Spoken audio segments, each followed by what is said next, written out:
नमस्कृत्य नरं चैव नरोत्तमं देवीं सरस्वतीं व्यासं ततो जयमुदीरयेत्। ओम नमो भगवते वासुदेवाय। ओम नमः पितामहाय। ओम नमः प्रजापतिभ्यः। ओम नमः कृष्णद्वैपायनाय। ओम नमः सर्वविघ्नविनायकेभ्यः।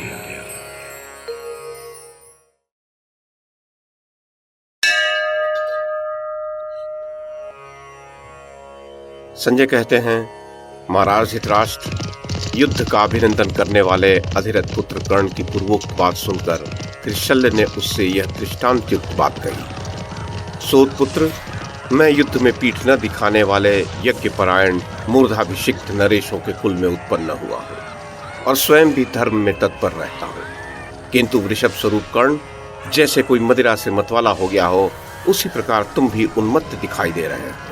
अतः मैं हितैषी सुहृद होने के नाते तुम जैसे प्रमत्त की आज चिकित्सा करूंगा। ओ नीच कुलांगार कर्ण, मेरे द्वारा बताए जाने वाले कौवे के इस दृष्टांत को सुनो और सुनकर जैसी इच्छा हो वैसा करो। महाबाहु कर्ण, मुझे अपना कोई ऐसा अपराध नहीं स्मरण आता है जिसके कारण तुम मुझ निरपराध को भी मार डालने की इच्छा रखते हो। मैं राजा दुर्योधन का हितैषी हूँ और विशेषतः रथ पर सारथी बनकर बैठा हूँ, इसलिए तुम्हारे हिताहित को जानते हुए मेरा आवश्यक कर्तव्य है कि तुम्हें वह सब बात बता दूं। सम और विषम अवस्था, रथ की प्रबलता और निर्बलता, रथ के साथ ही अश्व के सतत परिश्रम और कष्ट, अस्त्र हैं या नहीं इसकी जानकारी, जय और पराजय की सूचना देने वाली पशु पक्षियों की बोली, भार, अति भार, शल्य चिकित्सा, अस्त्र प्रयोग, युद्ध और शुभाशुभ निमित्त, इन सारी बातों का ज्ञान रखना मेरे लिए आवश्यक है, क्योंकि मैं इस रथ का एक कुटुंबी हूँ।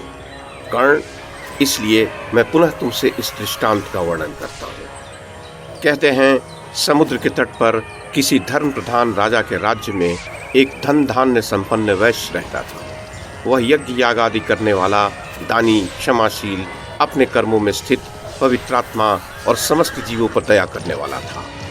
उसके कई अल्पवयस्क पुत्र थे। उसके जो बहुत से अल्पवयस्क यशस्वी पुत्र थे, उन सब की जूठन खाने वाला एक कौवा भी वहां रहा करता था। वैश्य के बालक उस कौवे को सदा मांस, भात, दही, दूध, मधु और घी आदि दिया करते थे। उस उच्छिष्ट को खा खा कर वह कौवा अत्यंत हृष्ट पुष्ट हो गया और घमंड में भरकर अपने सजातीय और अपने से श्रेष्ठ पक्षियों का अपमान करने लगा। एक बार उस समुद्र तट पर गरुड़ के समान लंबी लंबी उड़ाने भरने वाले मानसरोवर वासी हंस आए।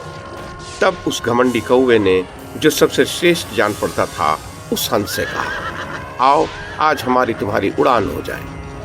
ये सुनकर वहां आए हुए सभी हंस हंस पड़े और उस बातुनी कौवे से कहने लगे, हम मानसरोवर में रहने वाले हंस हैं और इस सारी पृथ्वी पर उड़ते फिरा करते हैं।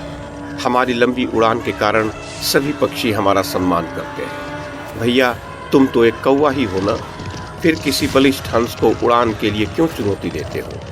बताओ तो सही, तुम हमारे साथ कैसे उड़ सकोगे?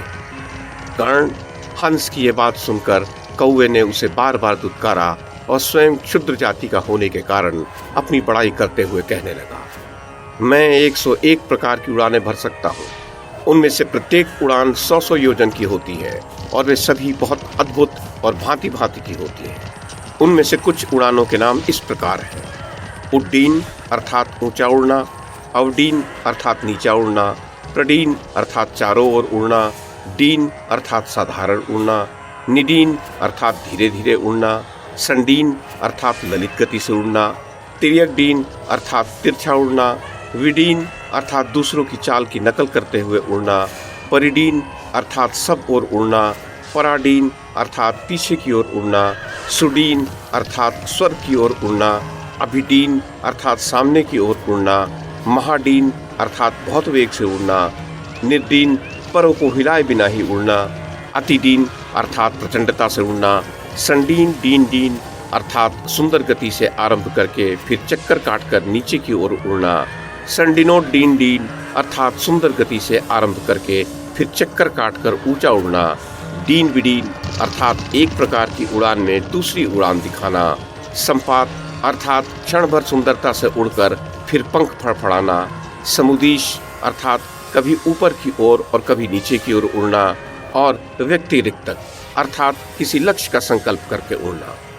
ये 26 उड़ानें हैं। इनमें से महाडीन के सिवा अन्य सब उड़ानों के गत अर्थात किसी लक्ष्य की ओर जाना, आगत अर्थात लक्ष्य तक पहुंचकर लौट आना, और प्रतिगत अर्थात पलटा खाना, ये 3 भेद हैं। इस प्रकार कुल 76 भेद हुए। इसके सिवा बहुत से अर्थात 25 निपात भी हैं। ये सब मिलकर 101 उड़ानें होती हैं। मैं तुम्हारे सामने ये सब गतियां दिखाऊंगा, तब तुम्हें मेरी शक्ति का पता लगेगा। इनमें से किसी भी गति से मैं आकाश में उड़ सकता हूँ। तुम जैसा उचित समझो कहो और बताओ कि मैं किस गति से उड़ूं। कर्ण कौवे की इस प्रकार कहने पर एक हंस ने हंसकर कहा, काग, तुम अवश्य 101 प्रकार की उड़ानें जानते होगे, और सब पक्षी तो एक प्रकार की उड़ान ही जानते हैं। मैं भी एक प्रकार की गति से ही उड़ूंगा, अन्य किसी गति का मुझे ज्ञान नहीं है। तुम्हें जो उड़ान पसंद हो उसी से उड़ो।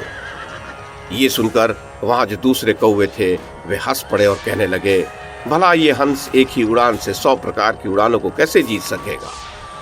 कर्ण अब वह कौवा और हंस होड़ बदकर उड़े। कौवा 100 प्रकार की उड़ानों से दर्शकों को चकित करने लगा तथा हंस अपनी एक ही प्रकार की मृदुल गति से उड़ रहा था। कौवे की अपेक्षा उसकी गति बहुत मंद थी। ये देखकर कौवे हंसों का तिरस्कार करते हुए इस प्रकार कहने लगे, ये हंस उड़ा तो सही, किंतु कौवे के सामने इसकी गति तो इतनी मंद है।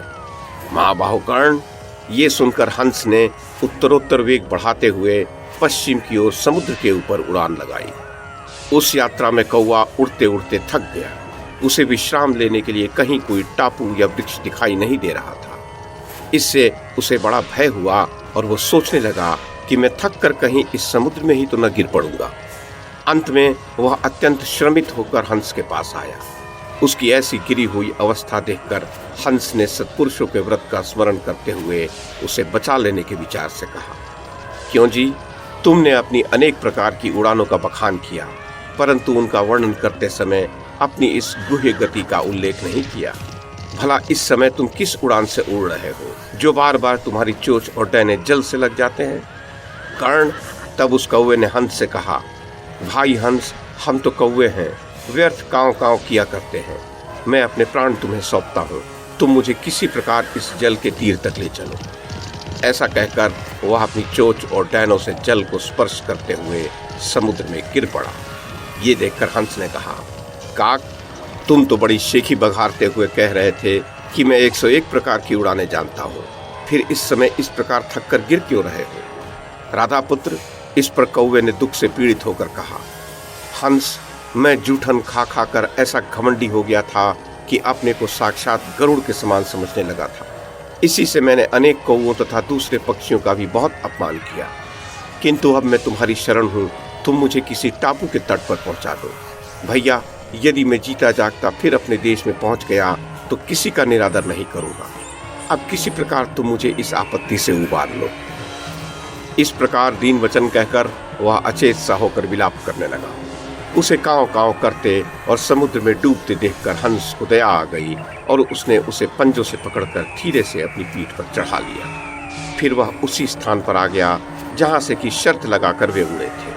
वहां पहुंचकर उसने कौवे को नीचे उतार कर बहुत ठाढ़स बंधाया और फिर इच्छानुसार किसी दूर देश को चला गया।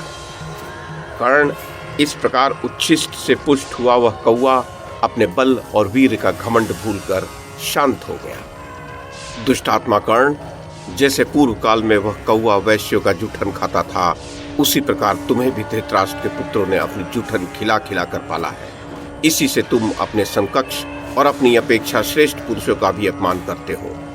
विराटनगर में तो द्रोणाचार्य, अश्वत्थामा, कृपाचार्य, भीष्म तथा और सब कौरव भी तुम्हारी रक्षा कर रहे थे। उस समय तुमने अकेले अर्जुन को क्यों नहीं मार डाला? उस समय तुम्हारा पराक्रम कहाँ चला गया था? जब संग्राम भूमि में अर्जुन ने तुम्हारे भाई का वध किया था, उस समय समस्त कौरव योद्धाओं के सामने सबसे पहले तो तुम ही भागे थे। इसी प्रकार द्वैत वन में गंधर्वों के आक्रमण करने पर भी सारे कौरवों को छोड़कर पहले तुम्ही ने पीठ दिखाई थी। उस समय भी अर्जुन ने ही चित्रसेन आदि गंधर्वों को युद्ध में परास्त करके दुर्योधन और उसकी रानियों को छुड़ाया था। परशुराम जी ने राजाओं की सभा में श्री कृष्ण और अर्जुन का जो पुरातन प्रभाव कहा था वह तो तुमने सुना ही था। इसके सिवा भीष्म और द्रोण भी राजाओं के आगे उन दोनों की अवध्यता का वर्णन करते रहते थे। उनकी बातें भी तो तुम बार बार सुनते ही रहे हो। मैं तुम्हें ऐसी कौन कौन सी बातें बताऊं जिन्हें देखते हुए अर्जुन तुम्हारी अपेक्षा कहीं बढ़ चढ़कर है। अब तुम शीघ्र ही वसुदेव नंदन श्री कृष्ण और कुंती कुमार अर्जुन को अपने श्रेष्ठ रथ पर बैठे हुए देखोगे। अतः जिस प्रकार कौवे ने बुद्धिमानी से हंस की शरण ले ली थी, उसी प्रकार तुम भी श्री कृष्ण और अर्जुन का आश्रय ले लो। जिस समय तुम एक ही रथ पर चढ़े हुए श्री कृष्ण और अर्जुन को युद्ध में पराक्रम दिखाते देखोगे, उस समय ऐसी बातें नहीं कह सकोगे। दुष्टात्मा कर्ण जैसे जुगनू सूर्य और चंद्रमा का तिरस्कार करे, उसी प्रकार तुम मूर्खता से उनका अपमान मत करो। कुलांगार कर्ण, महात्मा श्री कृष्ण और अर्जुन पुरुषों में श्रेष्ठ हैं। तुम उनका तिरस्कार न करो और इस प्रकार बढ़ चढ़कर बातें बनाना बंद करो।